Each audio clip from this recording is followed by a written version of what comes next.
O que significa tripé macroeconômico? O que quer dizer câmbio flutuante, meta de inflação e meta fiscal? Quer saber como eles sustentam a condução da política econômica brasileira? Quer saber como esse tripé pode impactar os seus investimentos? Então senta que lá vem conhecimento.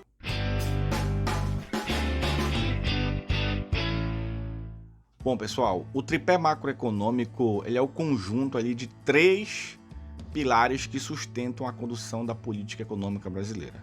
Basicamente quem? Câmbio flutuante, meta de inflação e meta fiscal. Esse tripé, para vocês terem noção, ele foi implementado lá em 1999 para combater na época a crise fiscal e o problema das reservas internacionais que afetavam o Brasil. Esse tripé macroeconômico é o nome dado a três princípios metodológicos que regem a política econômica do Brasil e também da maioria dos países desenvolvidos. Na prática, é exatamente esse tripé que garante que as negociações entre moedas sigam a famosa lei da oferta e da demanda. É bom também vocês entenderem que esse tripé estabelece as regras para o funcionamento da economia brasileira e afetam ali virtualmente, de forma direta ou indireta, todas as decisões econômicas do nosso país. Vamos começar pelo câmbio flutuante. Pessoal, quando dizemos que uma moeda é precificada pelo regime de câmbio flutuante, isso significa que seu preço é determinado ali primariamente pelas leis da demanda e oferta. O câmbio flutuante ele é adotado hoje pela imensa maioria dos países e é o mecanismo que define o valor do dólar, do euro, do iene, do franco suíço e várias outras moedas que existem aí no mundo afora. Eu vou trazer um exemplo aqui para vocês. Quando os investidores estrangeiros e turistas trocam dólares por reais para gastar no Brasil, dizemos que o real se fortaleceu diante do dólar, pois sua demanda cresceu. Pela mesma lógica, se o interesse por investir ou viajar para o Brasil cai, as pessoas começam a trocar reais por dólares para gastar no exterior. Então o que vai acontecer? O real sofre uma desvalorização perante o dólar. Tudo é uma questão, no final das contas, de estoque de dólar, pessoal. Quanto mais dólar eu tenho estocado no país, menor o câmbio. Quanto menos dólar eu tenho estocado no país, maior o câmbio. Agora vamos falar da meta de inflação. A meta de inflação, pessoal, ela serve como uma referência para o avanço dos preços que são medidos lá pelo nosso IPCA, o nosso índice de inflação. Quem define a meta de inflação é o Conselho Monetário Nacional, que basicamente é composto por quem? Pelo ministro da Economia, pelo presidente do Banco Central e pelo secretário especial da Fazenda do Ministério da Economia. Todo ano, o Conselho Monetário determina um valor ali central para a meta de inflação e uma faixa aí de tolerância de 1,5 pontos percentuais para mais ou para menos, o chamado teto e piso da meta. Por exemplo, vamos falar lá de 2021, pessoal.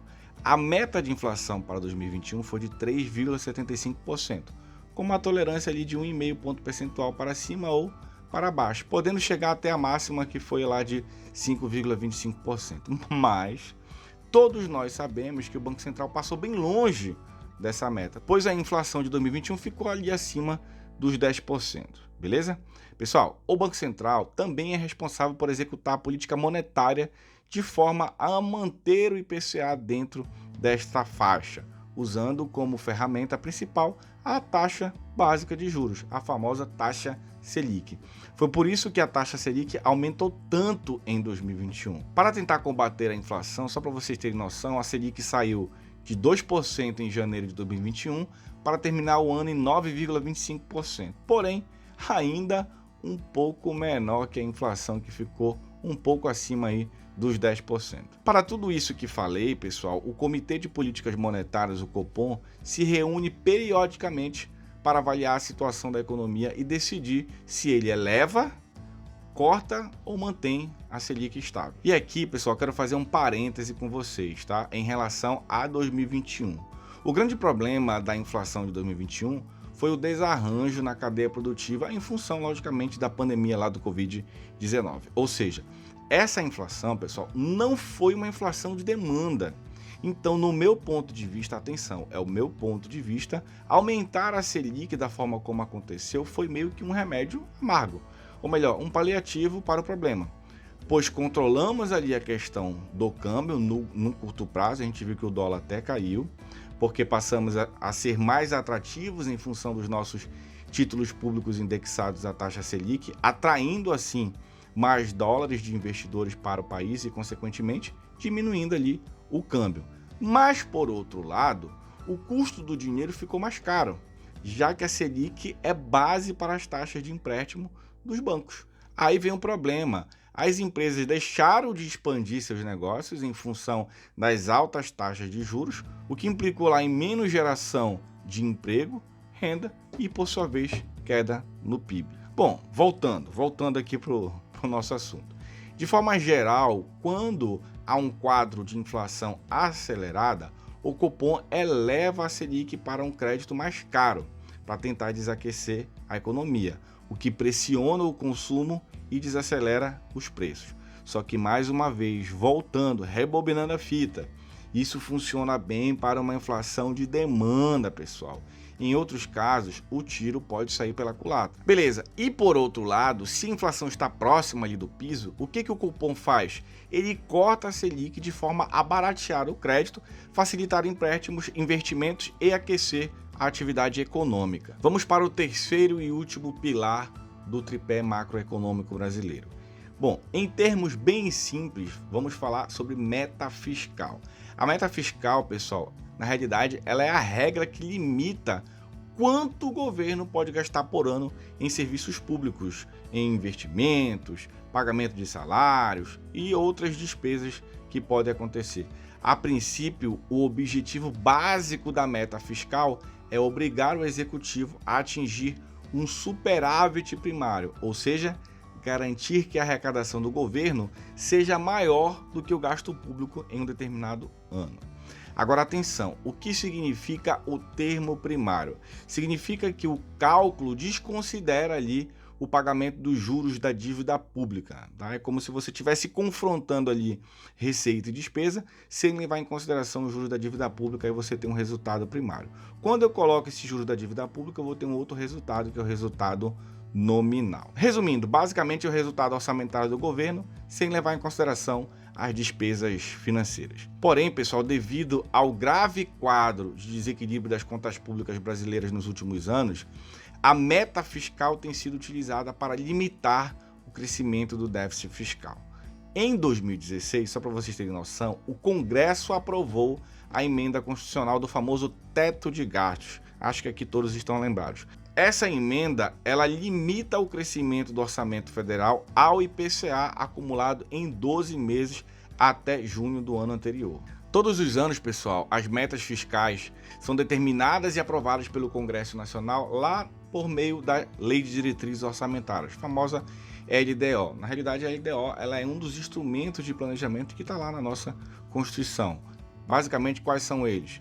PPA, que é o nosso Plano Plurianual, LDO e a Lei Orçamentária Anual, também conhecida como LOA. E a LDO ela funciona como, na realidade, um elo de ligação entre o PPA e a LOA. Essa LDO ela acaba colocando um limite de quanto o governo poderá gastar por ano em itens como investimentos, salários de servidores, serviços públicos, enfim, tudo aquilo que a União gasta para funcionar e fazer o nosso país crescer. Pessoal, em relação à LDO de 2023, ela ficou mais ou menos assim, ó, salário mínimo de R$ 1.294, e aí um parêntese nesse caso. Agora, quem começar a ganhar a partir de um salário e meio, já começa a ter imposto de renda retido na fonte. Tivemos aí um PIB aprovado com uma projeção de 2,5, ou seja, a LDO mostra uma previsão do crescimento real do PIB no ano que vem, projeta isso e está acima aí da expectativa do mercado, que é em torno de 1,3%.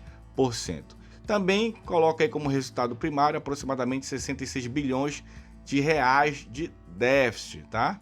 O limite de gastos da União para 2023 ficou em aproximadamente ali 1,79 trilhões de reais, um aumento ali de 108 bilhões em relação a 2022. Em relação à inflação, a meta ali ficou em 3,3%, com uma Selic de e 10%. Agora vamos falar de investimentos.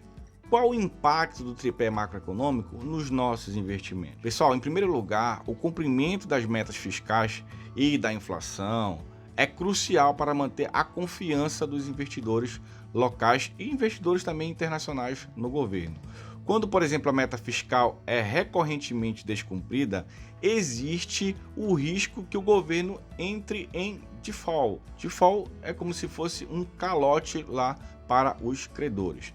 Outra possibilidade nesse cenário é que o governo tente elevar os impostos no futuro próximo, em tentativa de aumentar aí basicamente o que? A arrecadação e equilibrar as contas públicas. Em casos extremos de descumprimento lá da nossa lei de responsabilidade fiscal, a crise fiscal pode culminar numa crise política, pessoal, e levar ao impeachment. E a gente sabe que isso já aconteceu, temos o caso recente aí da presidente Dilma. Já a meta de inflação é um indicador fundamental de que o governo consegue ali administrar sua política monetária de forma a estimular a economia sem perder o controle dos preços. Bom, mas a meta de inflação também serve para como ali um termômetro da atividade econômica e ela é também uma referência para os reajustes de preço. Se o IPCA estourar o teto da meta, fala-se em desancoragem ali das expectativas, tá? O setor produtivo opera sem previsibilidade e a incerteza econômica tende a impulsionar os preços. Em resumo geral aí, o respeito ao tripé macroeconômico, pessoal, é uma espécie de selo de garantia do ambiente de negócios estável e favorável para investidores. Quando as regras do negócio ali são descumpridas, o país sofre uma crise de credibilidade e pode sofrer uma fuga de capital estrangeiro para economias mais estáveis e confiáveis. Bom, eu espero que vocês tenham entendido o significado do tripé econômico, qual o impacto na nossa política e economia e também nos nossos investimentos. Nos encontramos numa próxima. Um forte abraço. Até lá.